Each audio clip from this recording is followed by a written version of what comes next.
Hello, can you see me, hear me? Kiran, Jadeep, Chirag, hello. Hi, folks. Um, cool. So, tell me maybe just before we jump into the topic, tell me a little zoomed in, away from the camera. Um, that's better. Um, Hopefully this is better.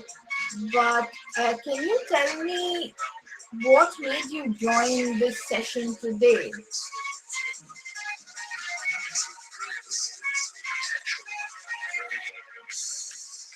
As usual, I'm playing my favorite song because I wanted to know if I'll have a job. Okay, that's good.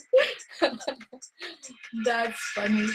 Um, you'll have a job irrespective of AI or not. Let me just clear that out right from the get-go. Skills that are worth learning. Yep, I'm going to talk about that. Anything else?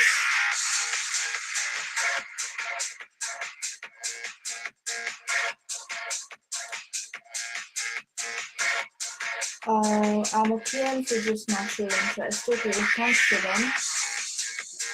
Cool.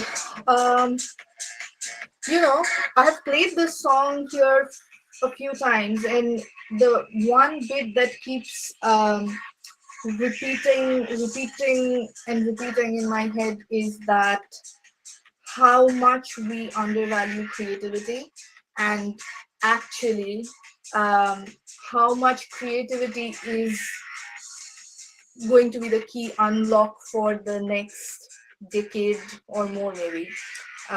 Creativity has been the key unlock for the longest, as long as you can think of humankind. So that's not going away anywhere. So good news for anyone who wants to be a creative. And oh, Vivan, thank you. Very sweet. I'll just stop the music for now and just give you my perspective, and then maybe we can have a bit of a discussion around the topic. So, um, I don't know if many of you know me. I am Sudeshna. I work as a data scientist. I head up a data science and strategy team, but I wear many hats. Like I work in product, I work in marketing, data science, AI, ML, whatever you'll call it. And I have worked for PwC, Deloitte, and now I work for a fintech organization, a fintech events organization called Money 2020. And having built quite a lot of these AI products, having been trained in quite a lot of these algorithms, I think it's fair to say that I'm seeing this trend around. So there are two sorts of people. One who really want to jump on the AI bandwagon and want to call everything AI and learn how to code and be the techie. And then there are the other sort of people who are asking, will I actually have a job? Like, will AI take my job? And the funny answer to that is that actually, as machines are getting smarter, like, you have to understand what AI, or like, this is the other thing we say. This is a constant joke in consulting marketing. If it's on a PowerPoint, it's AI. If it's on Python, it's machine learning. So that's the sort of joke that we have. This any person set of people who are thinking that AI will become this reality and will take our jobs and will replace humanity and all of that is probably listening to Elon Musk too much. And while I love Mr. Musk, I think it's a bit crazy to imagine that we'll be able to build something as intelligent as humans, because, and I'm not saying this, Einstein said this, that you cannot create or solve a problem from the same place of consciousness that created it.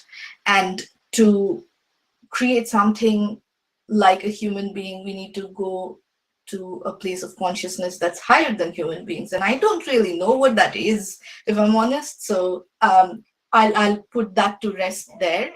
My personal view is that we are not anytime soon going to create anything that looks like, um, thinks like, acts like a human, even though Alexa and Siri can tell you funny jokes and respond to you in random ways of, like, smart as responses. But actually, um, all of those have been trained. They don't have any emotions, they don't have any feelings, they don't have the power to associate things or get context.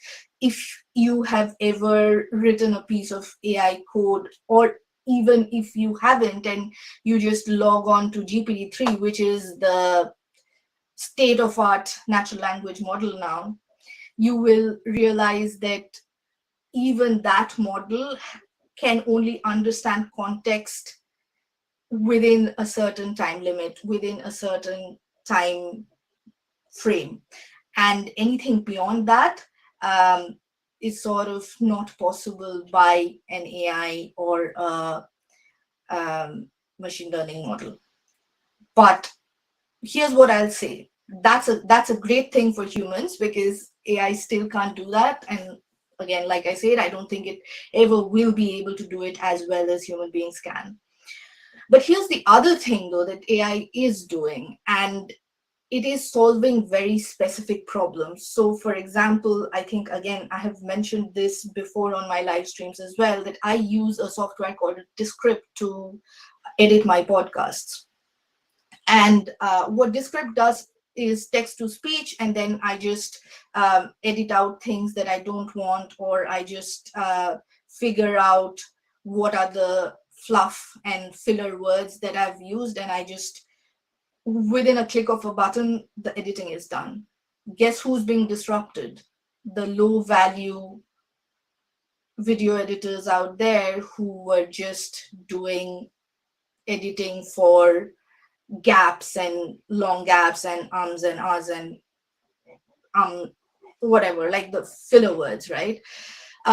But the video editors who were more of storytellers, who were bringing in the creativity and using that as a medium of communicating their vision to the audience, they will not be disrupted by something like this. They are here to stay.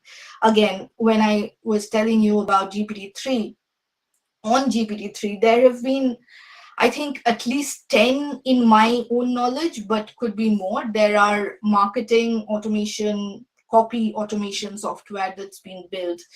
There's Copy.ai, there's Hey Jarvis, and there are like tens and perhaps reaching the hundreds of software like that. And I use Copy.ai to write copy when I don't feel very creative, or even if I'm very creative, sometimes Copy.ai will help me write some of the stuff that, um, frankly, it does a better job than I do. So guess who's being disrupted with that? And I know quite a lot of this community is interested in freelance, and I have myself been a freelancer in India, it looks like. But you know there are, like, I have tried to hire for a lot of good writers, and I have found it incredibly difficult to do that, just because good quality writers are so hard to come by, and Copy.ai or Hey Jarvis is doing a better job um, than some of these average writers. Um, and guess who is being disrupted by AI? It's the average folks out there. Right. I'll just stop, and I see a few questions. So let me take a few of those. Do you think AI actually replacing jobs, or will it create more jobs in the future? So Jaydeep, good question. A bit of both. I think AI is replacing some jobs that were, for example, like the ones that I mentioned. The low quality jobs will be ultimately, I think, replaced by AI. It will obviously create more jobs as well, because one of the companies that I came across, and I thought that was really cool what they do, is like, machine learning or AI. they require a lot of labeled data sets, and sometimes you don't have labeled data sets that are readily available. And what these guys were doing is that they are using a bunch of people across India and Nepal and Africa to label these data sets. So is it creating more jobs? Yes, it is. So I think it'll take jobs, it'll create jobs, but ultimately the low value, low creative jobs will perhaps be more heavily disrupted and continually keep being disrupted than the more creative and high value jobs. Think like cars lead to roads and a lot more rather than killing jobs. Yeah, exactly. When you are talking about AI, are you also referring to robotics as well? The latter, I feel, will kill many jobs. So when I typically talk about AI, because I come from an ML background, I tend to think automatically about ML, but actually, yes, you're right. Robotics is disrupting a lot of things. I mean, all you have to do is to look at the Amazon warehouses, right? Like how they ship products within the warehouse and transfer it from one place to the other. So yeah, I think robotics will kill a lot of low, I don't want to say low labor jobs, but labor intensive jobs. So yeah, those I think will be heavily disrupted, which is why upskilling is almost the need of the hour. How do you think that blockchain equal to limited data collection will impact AI, which is the base, which basis lies in big data? So I'll be completely transparent, Shubham. I'm not an expert in blockchain, so I'm not going to be able to answer that in any proper way. So, but what I'm doing over the next month or so is learning about blockchain a bit more. So I will perhaps come back to that question. Good question. I don't honestly know the answer to that. I'm trying to learn. I guess keep an eye out on my podcast. Sometime I'll speak about that. Um, but with that, I almost wanted to touch upon, so here's what I'm also going to say, that the other camp almost wants to say, okay, so let me learn all the techniques, all the code, all the algorithm, etc. But also there are software platforms like H2O.ai, like DataRobot, who are again making these repetitive processes of checking algorithms against one another very, very automated. So you are basically taking away the jobs from those low level data scientists who were just wanting to run algorithms. And again, this might not be anyone here, but when I was with Deloitte, I remember there was this intern who came to us, and she was doing her internship. She was doing her bachelor's in statistics, and she wanted to run these algorithms. And she was like, "Oh, can I run a model? Can I make a model?" And that's what she wanted to do. And what ended up happening was that she was ending up cleaning the data for 90% of her time and probably running the model for, like, I don't know, 5 minutes, because that's how long it takes to write code and run the model ultimately. Um, and she was really frustrated. She was like, I want to run the algorithm rather than clean the data.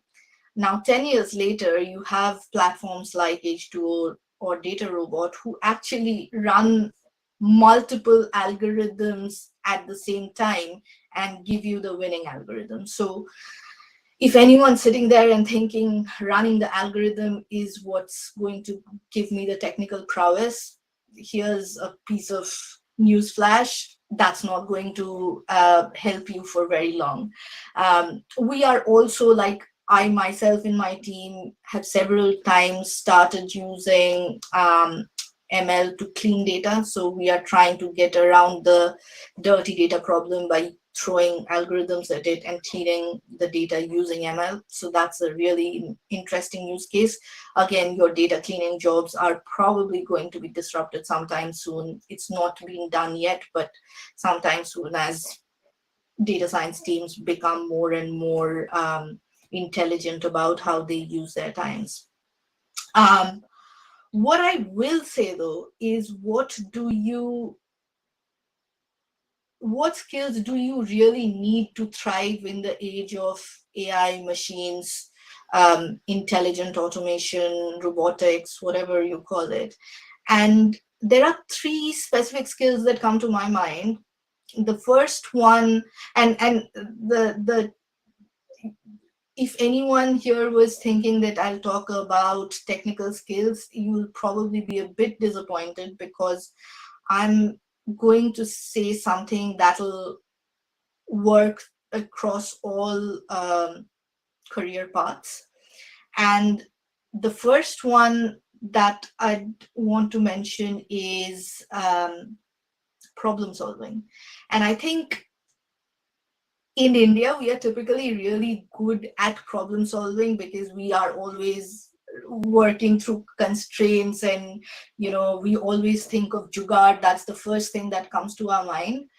But equally, sometimes what we don't end up doing is challenging the status quo, or like this is my struggle of working with Indian teams who are offshore. And sometimes it's like, yeah, you know how to solve the problem, but you don't have the confidence to solve the problem, or you are not thinking outside the box because you think your boss or your supervisor is going to tell you what to do, rather than actually being proactive and solving the problem yourself.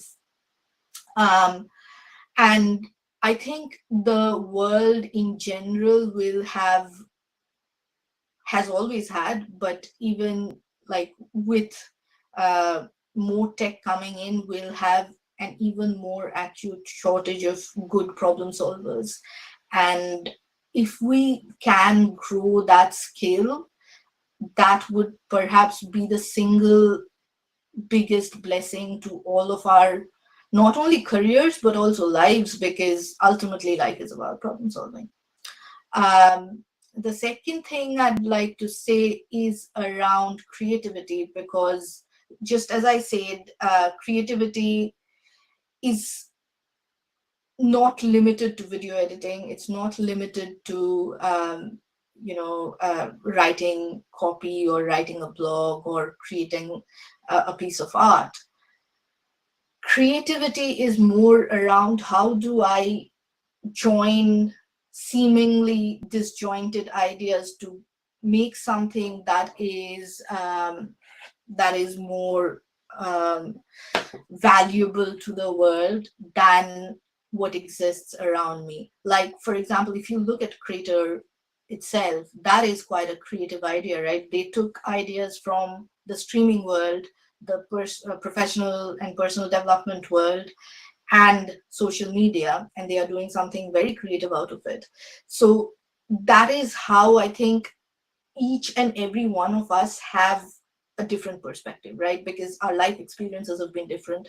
And if we can connect some of those together and bring that out to the world in a fresh way, that is what I think will make you stand apart in the age of machines, where machines can do repetitive tasks, similar sort of tasks, even if an AI can go and create, I don't know, music, because AI is creating music or art. I don't think it'll have the same sort of impact as, say, for example, yesterday there was a bomb blast and today you are creating something on top of that. AI just will need so much more data than your brain would to create something creative out of it, right? So yeah, creativity, I think, is a major one.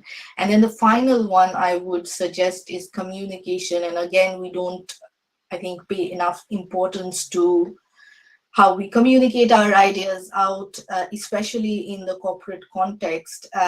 Sometimes it's like, that's it. Like life is going on. Let's just go with the flow, and um, we have a very convoluted way of thinking that most technical folks, especially, I think, have a very convoluted way of thinking that actually technical skills are the ones worth learning and communication skills can come later. Let's go and learn the technical bits. But as you grow through your career, whether in the age of AI or not, actually communication is perhaps the single biggest skill that sets you apart from your peers, from your competition.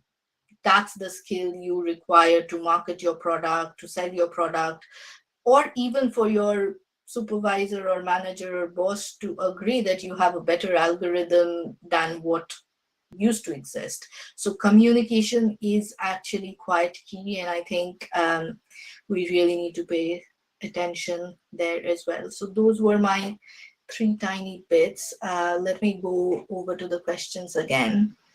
Um, so Shubham's question still on privacy, even if you just think of it as a privacy concern. Um, so Shubham, I don't think I know enough to be able to help you with it. But I mean, what I do know from speaking to communities is that AI and blockchain work is already happening and has started. So um, I just don't want to comment on something that I don't know enough about. So sorry about that, but I guess keep an eye out. So Chirag says, but in terms of AI, it's so hard to predict what will happen, how to really prepare for it. Okay, so I feel like I answered some of that because I think the way to prepare for it is be agile, keep up with whatever, like always keep an eye open on what's going on in the world, and then you can use your problem solving and creativity to solve whatever is out there. Like even if your job is disrupted, hopefully your job will never be disrupted if you are a good problem solver, because I don't see anytime soon that AI will become a good problem solver for your job. But there's something that's happening in the AI land, which again, in very, very early stages still, but I think has massive potential, which is marrying simulation models with AI. So, for example, what are simulation models? So, you can have a store set up, I don't know, in a million different ways based on where you place the aisles, what you place on the shelves, and so on. And what you can't do that experiment in the real world, but you can do it in a simulated computer world. And what you can do is simulation plus machine learning, and figure out which setting will be more profitable than others. Um, it's not a very it's not a very mainstream method yet. I suspect it'll be another 4 5 years, but people are already talking about it. I had this one of my former colleagues, Bipin Chadda, on the podcast recently. And if you want to listen to the podcast, actually go over to the link tree, and my podcast is linked there. So Bipin was saying that he actually used some of these AI plus simulation models back in his government consulting days, and obviously like all of these new technology, where it all starts is unfortunately with the military. And yeah, so they were testing out some of those things, and I can imagine that it'll have a huge impact on the retail industry as well. um, and ultimately what I guess we are saying is the low value non-creative jobs will fall off and go off to AI, but not really the high value problem solving thinking and um, jobs that are going to inspire people to take action and things like that. So leadership is always going to be around, irrespective of what day and age it is. Problem solving, these are like classic skills that only humans can do on the planet, I think. Unless you teach a computer how to, but you can't really teach a computer. Like if you have ever built even a statistic, like normal predictive model or a big neural net, you'll know that even the huge GPT-3 has a limit on how many parameters it can take. And the human brain doesn't. And when we connect two human brains, just you and me talking, or five of us in a room talking, we just will have far more ideas when we collaborate and chat with each other than an AI that's been trained even on a million gazillion pieces will. So I think, I don't know if that answers your question, Chirag, but this was a bit of a different topic today because I was speaking so much about AI on the podcast. I thought I'd jump over and talk about it here as well. But let me know if that was helpful, useful. If you have any questions, I have to get back to you on the blockchain, but what are you learning? Can you expand on that, Kiran? Like I'm learning a lot of things, but what do you mean? What am I learning in what front in terms of AI? I am looking very closely at how the language models develop. I won't say that I'm going on the super technical path, so that's not ever going to be my thing. I just know that a lot of researchers sitting in universities and in the Google Research Institute, or so they'll be much better than me at it. So I'm not going on the technical path. In terms of what am I learning, and I have been known to say this more than once, is that the biggest skill set I think you can have as a AI person, machine learning person, data science person is business skills and domain knowledge. Because ultimately I work in the corporate world and my job is to ultimately drive revenue and profits for my company. And the more I understand business, the more I understand business operations, the better ideas that I can have in how do I create a model that improves efficiency, that improves profitability, improves targeting, etc. So yeah, that's what I'm learning, and frankly, that's what I would also encourage you to learn from the careers perspective. Like look at what are the problems that your company is having and why are they having it. Forget about technicals, figure out the business, and then you can come to the technicals. The technicals, I don't want to say the technicals are easy to learn, but till you understand the business, you have to understand that tech is the infrastructure that business is built on, but ultimately business is the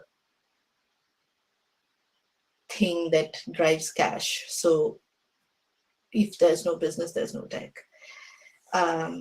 So yep, that's what I would say. Probably a bit unsatisfactory answer, but let me know if that makes sense. If you have any other questions.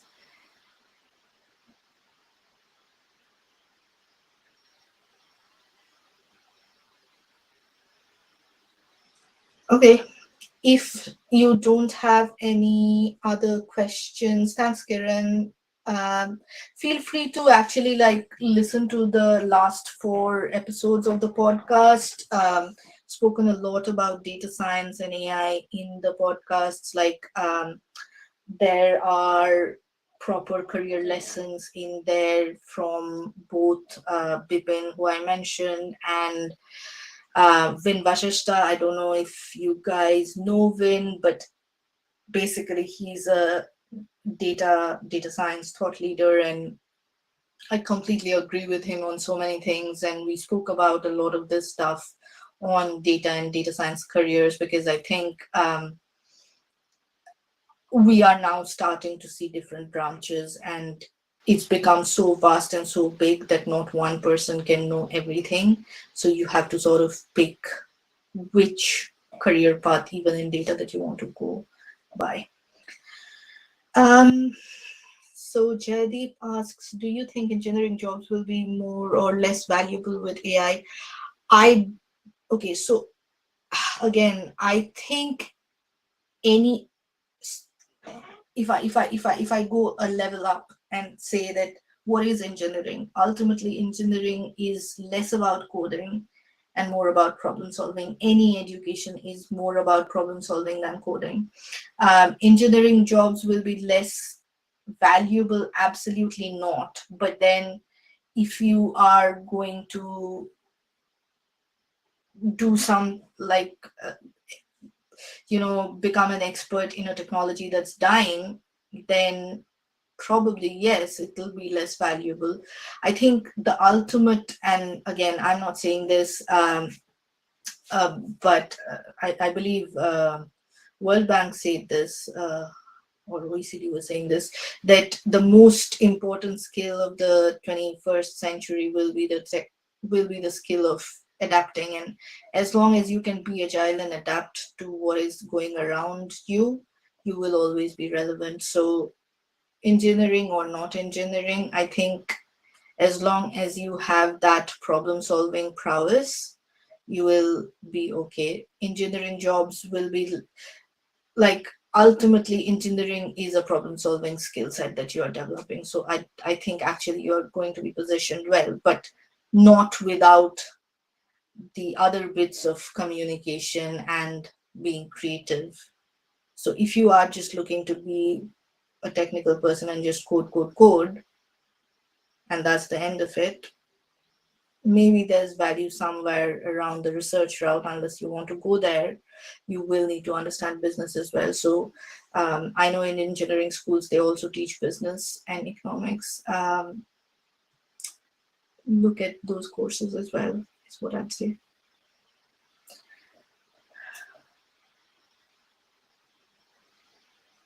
Cool. Any other questions linked to your podcast? It's on my link tree, but I will give it to you. Hang on.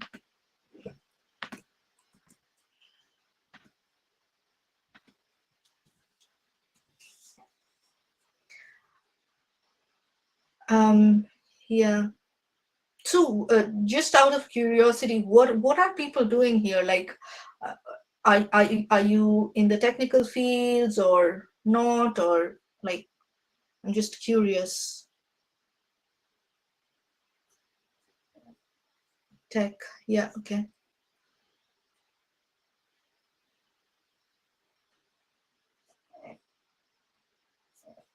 Yeah, Shubham, you mentioned PM.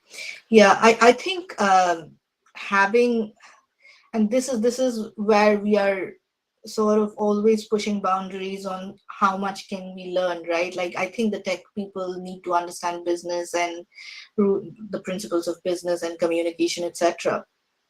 PMs, I think overall you already have the PM skills, which I think are incredibly valuable for any business. If you can add some of the tech and business skills into it, business skills probably come to you more naturally than the tech skills. That would be really, really useful for you, I think. And Vivon says tech, Interact says engineering. Okay, cool. Yeah, so I think that will be, yeah, like, tech is not going away. In fact, it'll only increase in our lives, but ultimately, if you can do both tech and business and communication, that is where you shine. So yeah, do both. That's my that's my sage advice. Cool. Any more questions? If not, I'll end here. And have a listen to the podcast. If you feel like, feel free to connect with me on LinkedIn as well, and drop me a note about, uh, like, if you are connecting with me on LinkedIn, can you please give me an intro of, like, where you found me, etc., because I have so many people trying to connect with me. I just am like a bit overwhelmed with who I should accept on or not. So yeah, it would be great to connect and talk. And I'm also running, so this is actually completely unrelated, but in case people are looking for jobs, I am running a free workshop on the 21st of February. So if you are interested, feel free to hop on there. I'll just put the link in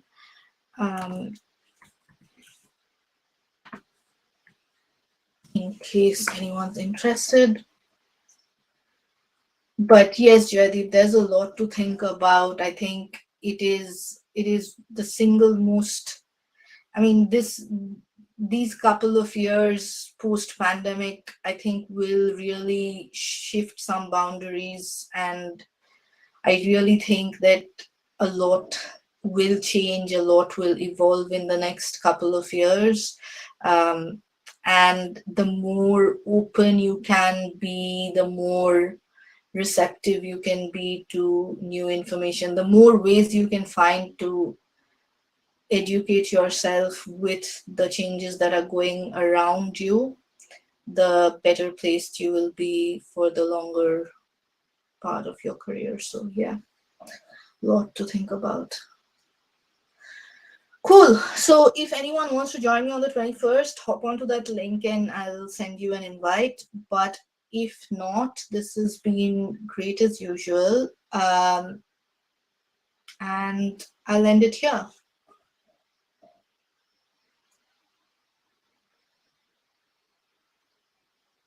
Cool. Thank you.